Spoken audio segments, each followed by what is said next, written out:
is EHD? I can nerd out to go into a lot more details on it, but I will just kind of give you a base outline. I know. I woke you up from your nap to tell a scary story. I'm sorry. EHD stands for epizootic hemorrhagic disease. It is a hemorrhaging disease in Bluetongue virus, or BTV.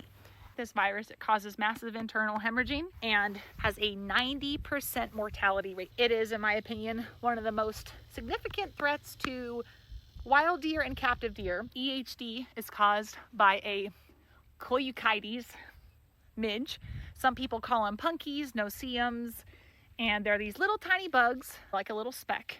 And the females require a blood meal in order to reproduce, just like ticks, just like mosquitoes.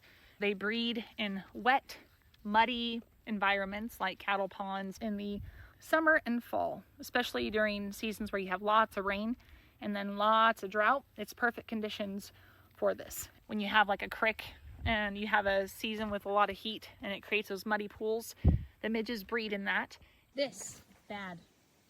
That, bad. Bad boy, shit eater. What you doing? Bad. You usually see it in August, September, October. There is no treatment. Once they get this virus, the only thing you can do is manage the symptoms of massive fever and inflammation. And you need to hope that their immune system and their body is able to fight this virus off. I'm sure you've probably seen the videos of deer that are just walking into a river and drowning themselves because they have such a high internal body temp. It's absolutely terrible. That's the horrible thing about viruses, is that there's no cure for it. I can tell you from experience, out of what we had, Pablo, Meep, brother, sister, and Zuko, who all got some variation of the virus, and only one of them survived. So it's very deadly. Usually they'll die within the first 48 hours. It can take a week. Sometimes it can take a month. My dose sister that died from it, there was no internal hemorrhaging at all. Sister's death was the most traumatic. But yeah, that's what EHD is.